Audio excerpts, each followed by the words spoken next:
For an 8-year-old little girl in Russia, happiness and love did not exist. But then it all changed. Let's welcome Kaylynn Mower and that little girl from Russia to the table. Thank you for having me. Hi. Thank you. This is going to be a great story, and we can just say take it from here and tell your whole story, right? Well, I guess if you want me to tell the whole story, it might be way long. Okay. Okay, tell us a short and condensed version. Yes. Okay. So, yeah, my name's Kaylynn Mower, and I was adopted at 8 years old. Okay.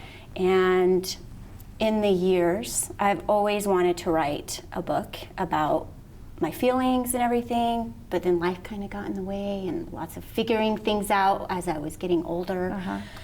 And anyways, I finally wrote it, but I wrote it because I wanted to show my appreciation for the two people that changed my life, and that is my parents. And then when I decided to finally finish it, I was like, oh, I've got to do something good about this. And so I just decided that if people buy my book, then the funds go to families that are adopting, because that's what I can do to help, because financially adoption is so expensive, and it's such a long process as well. And right, stuff. okay. Yeah.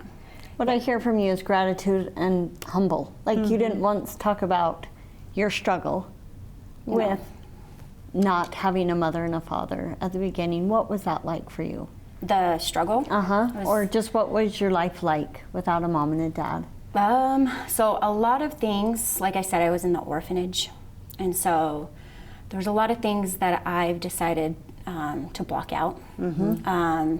But in one of the pages, and I'll try not to cry because I cry every time. And so, but one of the pages that is very important to me is that I never received love. I never received a hug.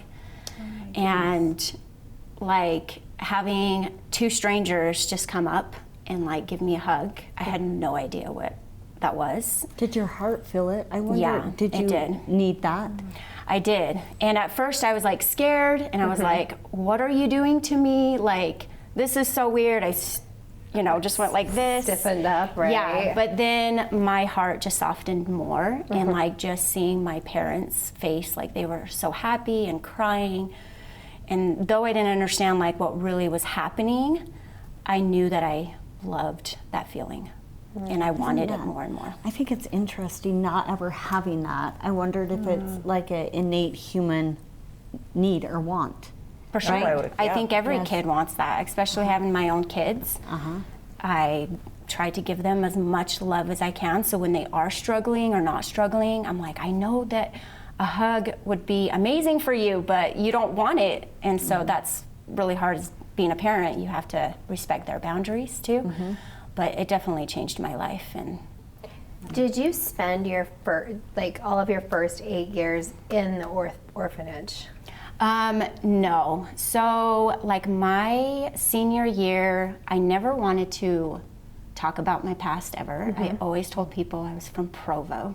Oh, especially when I was in class. Provo's a great place. I'm from Provo. Yes. So my brother was also adopted as well, and we all flew out together. And so I got held back, and so we were always in the same grade. And so people, would introduce themselves, and my brother would always go first. And he would be like, oh, by the way, that's my sister, and she's from Russia. And I'm like, no, I'm from Provo. But I also found out as I got older, especially when I was pregnant with my first child, that I wanted to find out like where I really was, because like a lot of the adoption papers that we got, like there's not a lot of information. And so, but I did find out that I was like in the hospital for like a year, because my mother tried to abort me. And then I was in an orphanage until about 3. And then they moved me to another orphanage. And then that's when my parents came and adopted me when I was 8. Okay. Wow. How beautiful. I know. It's hard. Like, I'm trying not to cry too. Yeah, don't cry. No. But so how did your parents connect with the orphanages in Russia to bring you That'd probably home? be like a good question from my mother. But maybe so. I think they had some friends that were up in Salt Lake City that they were adopting, and so it was like a friend from a friend, and then they all like met together and became friends, and then that's when they decided the adoption and did all the papers and stuff. And so it took them like a year or 2 years to make it all work. And you said your brother, is he your biological brother? No, he's not. Okay. He was in a different orphanage. Okay. Yeah. Okay. I think adoption in itself is like such a gift of love on both sides, right? You have to accept this new family as your own, and they are taking you as their own and not knowing what that is. Yeah. How do you build that family after? What does that connection look like for you guys? Is it just immediate, or is it Like with my own family? Definitely when you have kids, you learn so much. And there's a lot of things that will, come up into my life that it hits a trigger, and I'm like, holy cow, why am I feeling this way? And so a lot of it does kind of go back to my past a little bit, but then what I can do is what my parents have taught me, is to love and just to enjoy every moment that you have, because I may never have that again. So.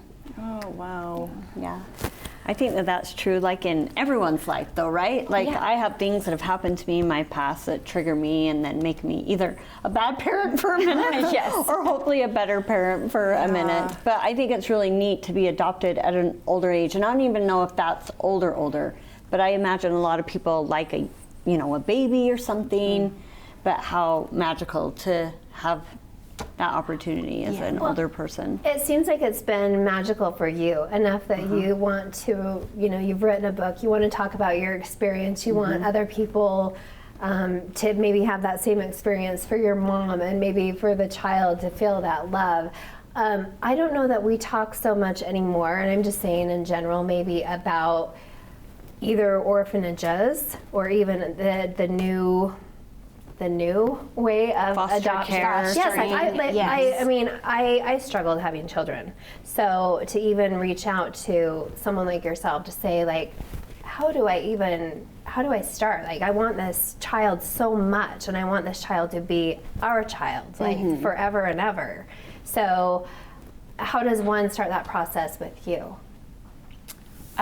So one of my things that I do is I actually find a family. Okay. Or I've had people that contacted me and was like, hey, I would love for you to help us.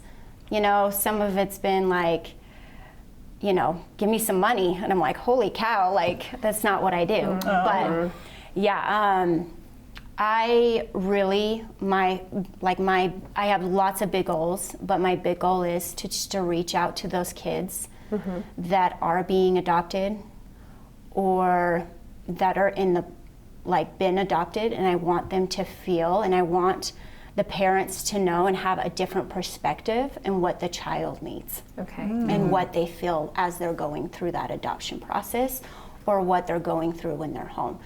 And so, because growing up, I always talk to parents about like their experiences and what they went through and like their emotions, but I never talked to anybody except for like my brother.